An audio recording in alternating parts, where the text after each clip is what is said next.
Now available in paperback and e-readers, Spellbound, A Darker Shade of Black. Get your copy today at your favorite online bookseller. There have been some black folks who have taken issue with me criticizing the new Ms. Pat show. And many of these black people, as I see it, really do not understand the concepts of white supremacy and racism in America, nor do they understand the subtle politics transpiring around them when you deal with white supremacists. Now, your white supremacists out here, when they develop comedies that feature black performers, oftentimes look for the most gullible person they can take advantage of. Now, this Ms. Pat may be thinking that she's talking about her life, but what the white supremacist is doing is using her to attack black people by proxy. So this Ms. Pat, as she signs this contract with your BET, a white-owned company, is believing she's having success and telling her story. However, the white supremacist is sitting there getting a good laugh at her expense. And this is the concept that many black folks really don't understand, the difference between somebody laughing with you and somebody laughing at you. Because when you are laughing with someone, you are laughing about the situation, and when somebody is laughing at you, what they're doing is making mockery of you. Now, as a comedy writer, I know the difference between laughing with someone about a situation when I'm writing comedies like Spellbound and Spinsterella and A Recipe for Success, and in those comedies I make fun of situations like being an introvert in Spellbound, and in Spinsterella making fun of being shy and having to deal with romantic situations. And in A Recipe for Success, I make fun of corporate America and how it does black people. And in all of those comedies, we can laugh about the situations that the characters are dealing with, but in the comedy that white supremacists like to create featuring black people, they love to make comedy where they laugh at us. And what they do is play the long comedy game, which is what I call the long gag, on those who are unsuspecting, like this Ms. Pat. Now, your Ms. Pat really does not understand the long gag being played on her because she's so caught up in the attention that these white people at BET are paying her. And your black people out here who are supporting this show really cannot see the long gag that is being played on black people by proxy. Now, when it comes down to your white folks, they will sit there, and what they will do as part of the long gag is get the unsuspecting person to believe that they are getting positive attention. This is what we call the setup in comedy, and what they do is set the person up for the punchline. But in the long gag, the person does not know they are the punchline, and they don't know that the ultimate thing is to get the big laugh at their expense. Now, an example of this was shown in the horror movie Carrie, where your Carrie White, a socially awkward white girl, thought that these people were paying attention to her, really liked her, and they were going to accept her.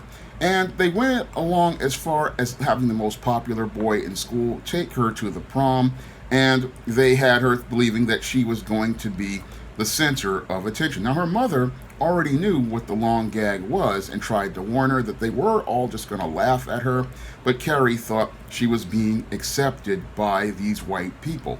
And what happened was, when Carrie went to the prom, they crowned her the queen of the prom, they celebrated her, then the bucket of blood was poured on her and she was made a complete mockery. Now, the same thing is going on with this Ms. Pat. She can't really see how they are setting her up for the long gag, and they're setting up the image of black womanhood for the long gag at her expense. Now, your Ms. Pat, again, believes that she is the center of attention because she's got a show on BET+, but she cannot see how the white supremacist is sitting here getting ready to set her up to get laughs at her expense. Because what the white supremacist is doing by giving her a show that presents what she calls her life experiences is going out here and getting a laugh, breathing brand new life into many of the old stereotypes he created back in the days of his great-grandfather during the Jim Crow South, with these caricatures like the Mammy and like the Sapphire. Because what the white supremacist is doing by presenting this loud-mouthed, big, obese, weave-wearing black woman as the center of his show is getting that laugh at her expense and breathing brand new life into an old stereotype about the Mammy, who is basically a big, fat, unattractive black woman who is designed to look masculine. And what he's doing is having also another stereotype called the Sapphire, who is an emasculating black female presented on screen. And because many black people get caught up in the surface things like so-called successful people being around Ms. Pat, they can't see that she's the center of the attention of everybody and meant to be the image designed to make mockery of black people. So what they want to do is set you up by making you think, oh, they've got all these people around her, but what they're doing is giving you an old Mammy stereotype and an old Sapphire stereotype, all while perpetuating further stereotypes about black women and further perpetuating stereotypes about black people. Now, the stereotypes the racists are sitting there perpetuating are that black women are fat, black women are loud, black women are argumentative, and black women are nasty and foul-mouthed. And they do this because what they want to do is elevate the white female image in contrast. Now, this was something that was done in the 1934 movie Imitation of Life with Louise Beavers and Claudette Colbert. And in that movie, they showed you the Louise Beavers character, who was twice the size of your Claudette Colbert, who was presented as petite and slender. And what they wanted to say was that the black woman was like a man. It was an insult to black women, and most black people, they weren't really thinking critically today about it as related to Ms. Pat. But back in 1934, black people saw the insult in Imitation of Life towards them, and that was one of the reasons why they called that movie out. Unfortunately, today's black people, they really are sitting there applauding this Ms. Pat show, not understanding the same stereotype is being used to insult and degrade the black woman. No, all they are is caught up in the attention of having a show on BET Plus, a comedy where you're being laughed at and you're not laughing with people about the situation. Now, this is just one of the stereotypes they present on this show about black people. The other stereotypes they present on the show that degrade the black woman's image are saying that the black woman is promiscuous. And this is stated by this Ms. Pat having 2 sets of kids by 2 sets of different fathers. And again, this is another racist stereotype that the white supremacist wants to perpetuate, because he wants the white woman to appear to be this pure and pristine female who is having a family legitimately with one man. But what they want to do is go out here and degrade the black woman by saying, oh, this woman is so dysfunctional that she has 2 different sets of kids by 2 different men and is on her 3rd man. So they are just, again, passively giving you a show featuring a black character, but aggressively taking shots at the black woman and taking shots at the black family by saying that the black woman is incapable of being married to one man, incapable of being able to have a family with one man, and incapable of even keeping a man.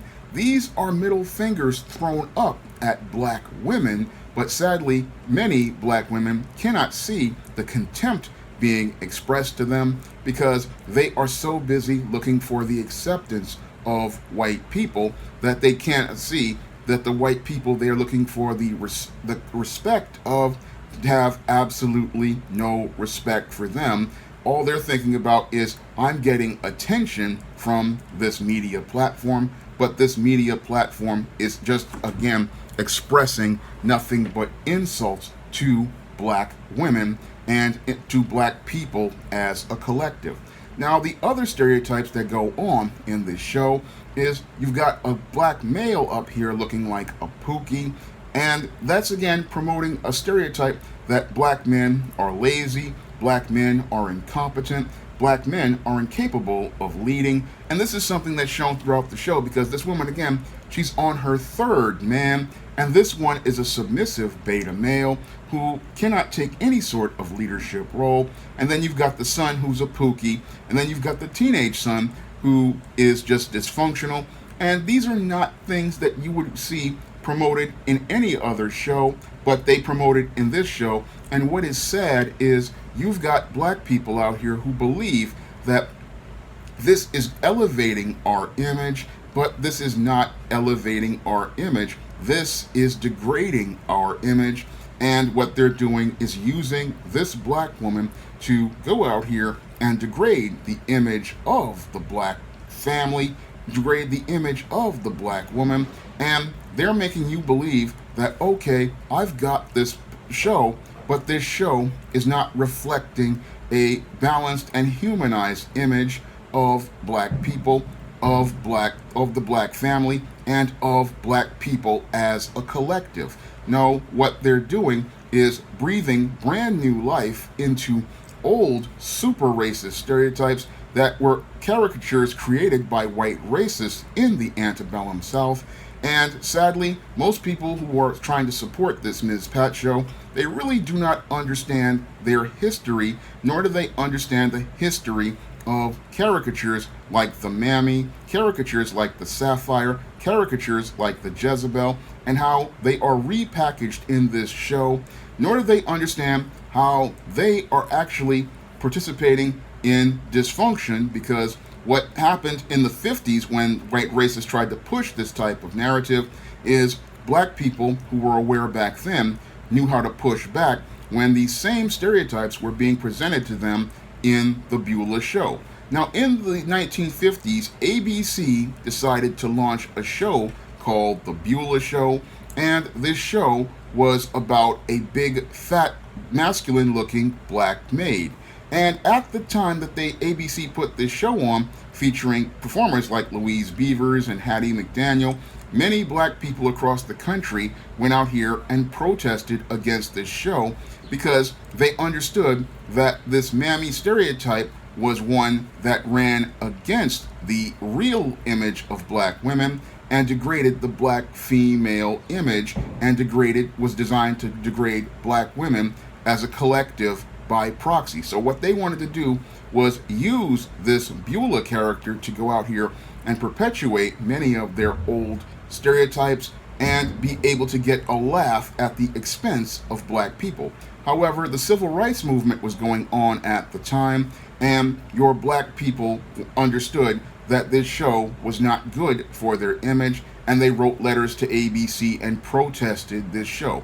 Unfortunately, we've got a collective of black people out here who are not as self-aware as their grandparents and their parents and were back then. And sadly, we've got black folks sitting here trying to defend what is indefensible with this Ms. Pat show, which has the exact same content as the Beulah show and is designed to make the same type of mockery that the Beulah show was meant to make. Because with the Beulah show, when it was on the radio before it came to television, the Beulah character was played by a white man. That's right, the Beulah character was played by a white man, but the whole point was to say that the black woman was so masculine and unattractive that they had to go get a white man to play her. And again, that is an insult directed at the black woman and is designed to say that she is not attractive like a white woman. And that's exactly what they're trying to do with this Ms. Pat show.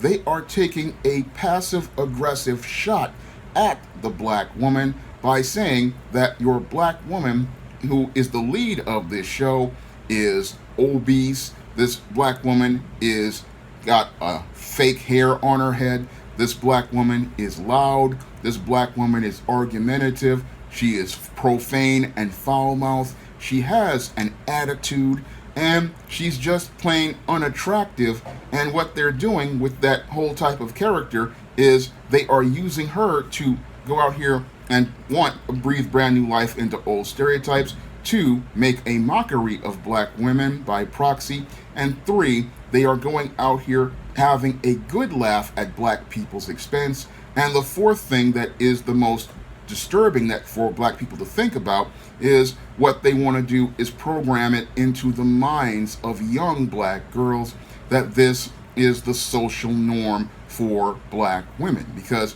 our ancestors, our mothers, our grandmothers, and great-grandmothers, they understood what this media was meant to do, and that's why they would go out here and present themselves as elegant, sophisticated ladies during the dark days of Jim Crow. And even in the days of the 1980s, they would go out here and present themselves as sophisticated ladies because they understood that the image of the black woman is under attack.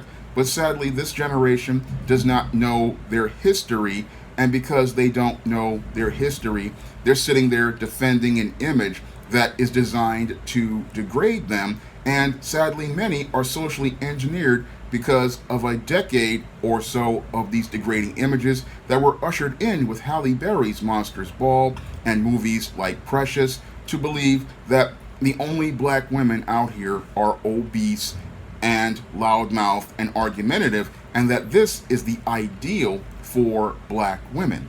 That's what these ideas they're trying to socially engineer in a young black girl's mind, and that's really, again, troubling because where are the fat, loud white girls on mainstream media? Where are the fat, loud Asian girls in mainstream media? Where are the fat, loud Indian and Arab girls in mainstream media? That's the critical question many of the Ms. Pat supporters really don't understand that is being presented to them in the media. When you look at all the images of white and non-black women, they are not presenting them with fat, obese, loud women, because those cultures reject that as an ideal.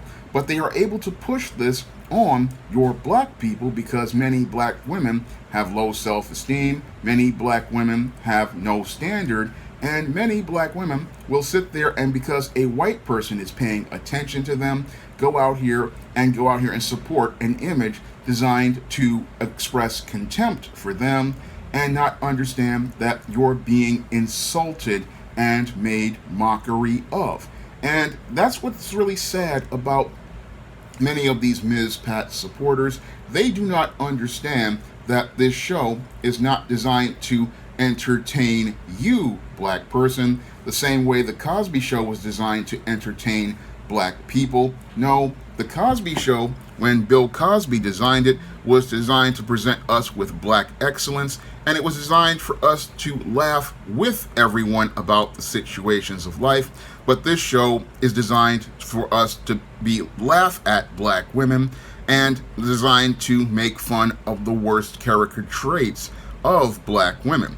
And this show is designed to program it in black girls' minds that this is the norm, and also designed it in the minds of black boys to think that they have to put themselves in a second best position and submit to black women. Again, this is all social engineering designed to mess with the black mind. And what's really the most troubling about this whole show is that this show is partially worked on by so-called critically acclaimed black writers who definitely know better than this, but go out here and perpetuate old stereotypes in order to get money from these big corporations, not understanding the damage they are doing to the image of black women and the damage they are doing to black people as a collective.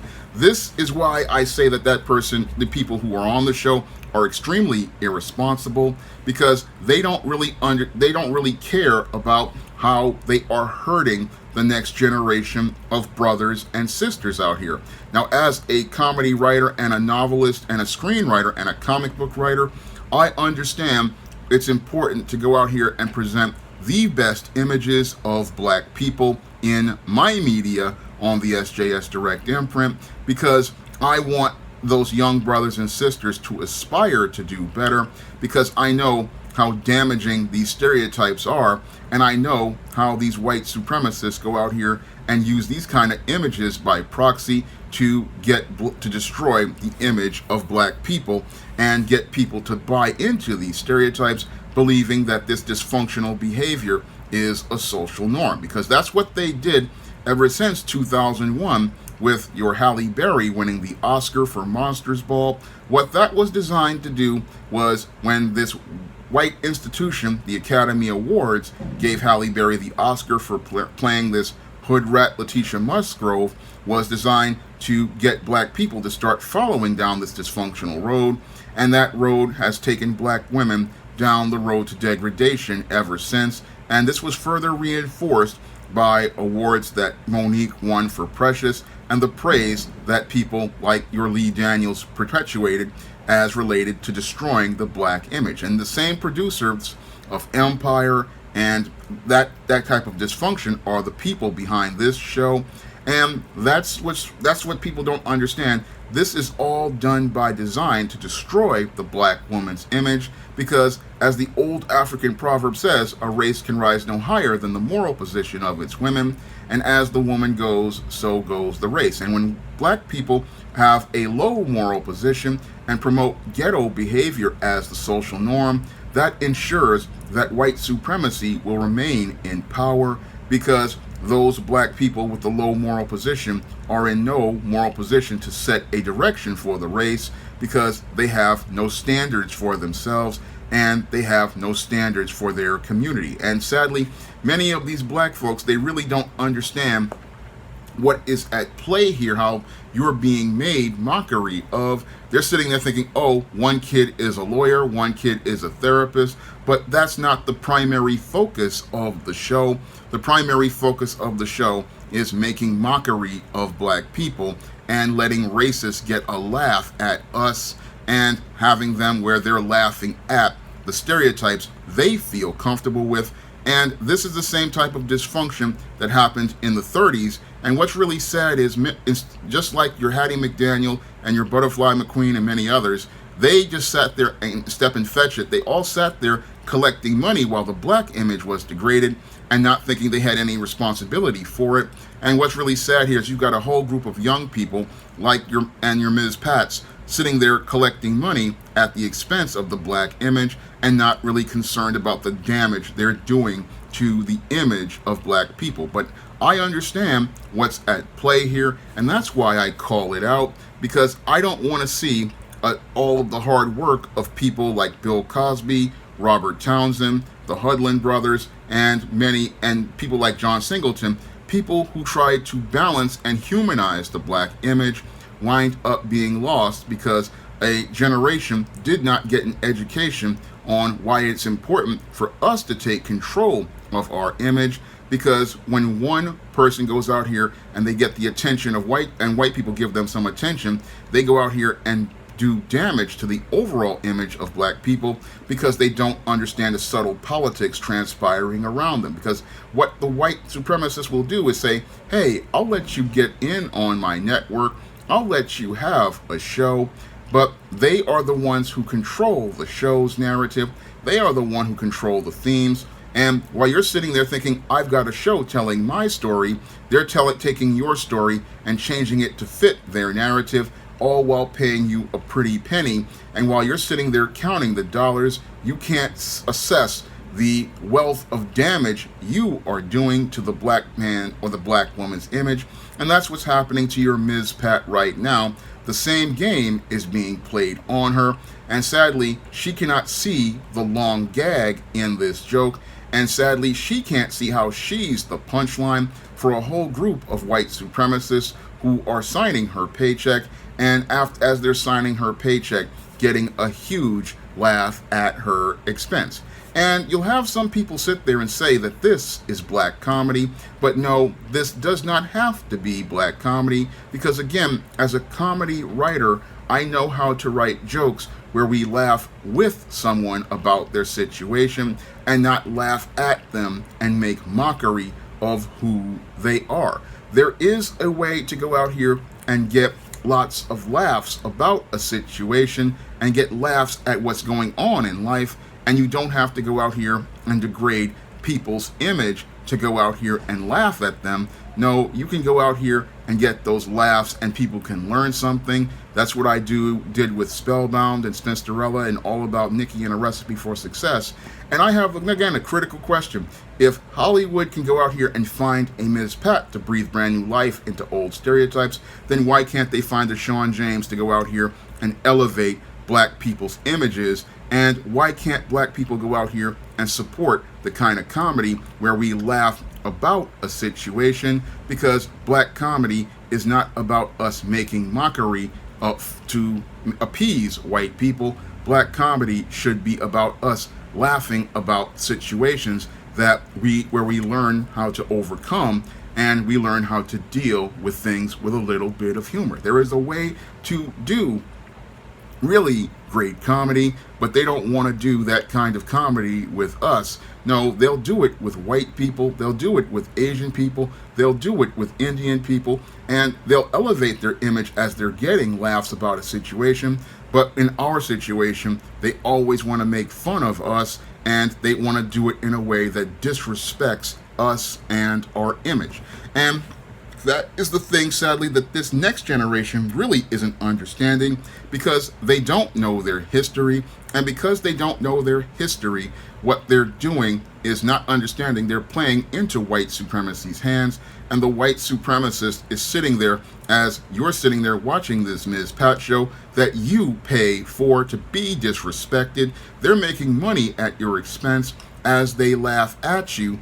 And that is no different than what happened during the days of Jim Crow, when they were presenting these blackface minstrel shows where these white racists were sitting there painting up their faces with cork and then making mockery of black people, and people were paying for it. But what's really disturbing here is you've got black people paying for BET Plus in order to be laughed at and believing that it is their right and their privilege to be disrespected. And again, that just shows how backwards black people are as related to this Ms. Pat show. They really cannot see how they are being disrespected as related to their image and disrespected economically. You're going to sit here and try to defend a show that is indefensible. And if I went out here and made the same type of show featuring an Asian person or an Indian person or a Hispanic person, those communities would call that out and they would refuse to support it.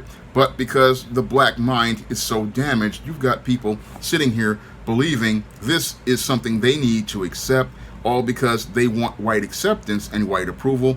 But there are things more valuable than white acceptance and white approval, and these are your intangibles of character, things like your dignity, things like your self-respect, things like your self-worth.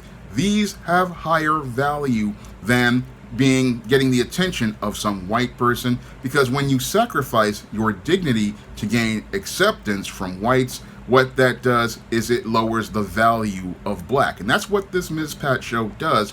It lowers the value of black, it devalues blackness, and it makes black into something that is to be made mockery of and disrespected. And that's why I call this show out, because this is a minstrel show in a whole long line of minstrel shows like your Upshaws, like your Scandal, like your Empire, like your Power, all designed to present the worst images of black people and make us conditioned to believe that this is the norm for black life, when there's a larger, richer picture of the black experience nobody is even going to approach. And they don't want to approach it because they want you to fit into the black box that is acceptable to white people and play the clown roles that the white supremacist wants to see and be entertained by. And we need to, again, take control of our image, because if we don't take control of our image the way other nationalities have and say that we're not going to put up with these stereotypes, we're going to be, sadly, with a group of messed up people who are going to regress back to the dark days of Jim Crow. and sadly, they won't even see how they got there, because in China, they're not accepting these type of images of Asian people. In fact, when studios come to them with movies like Shang-Chi, they reject those images because they say that's not us, and we need to start doing the same thing as related to our image, saying we're not going to accept this type of image and this type of narrative, and we need to start standing up to say that we demand better for ourselves because we deserve better. That's what I do on the SJS Direct imprint. I say we deserve better, we deserve the very best, and you deserve to see images of black people from a spectrum of the community, not just the parts that the white racist wants to see or the narratives he wants played in front of him, because his entertainment industry, he controls the money and that media, and you can empower your own media by buying new black media and destroy his narratives by not supporting his media or his narratives. That's what you can do as a black person, because as long as you continue to support this kind of content, the racists are going to continue producing this kind of content, and they're going to use this type of content to continue to make a mockery of you, and you're going to be sitting there wondering why I can't get respect. Well, you're not getting respect because you support content that disrespects you, and you continue to believe that disrespect is the only way that you can get attention and approval and respect of white people. But the only way you can get respect is by taking your respect, and part of taking your respect is not supporting content that is designed to degrade you. Now, if you want to see me make more videos like this, you can donate to my Patreon, my PayPal, or my Cash App by clicking the links in the description box. And if you want to pick up some positive, inspiring, uplifting African American fiction in numerous genres, you can find all of the books I've talked about on Amazon.com in paperback and Kindle format. You can also find it on Smashwords, the iBook Store, and Google Play. That's all I have to say for this video. You can comment, rate, and subscribe. Now available in paperback and Kindle, All About Marilyn. Learn all about the struggles of a faded former teen sitcom star in this absolutely fabulous 5-star screenplay. Get All About Marilyn in paperback and Kindle on Amazon.com today.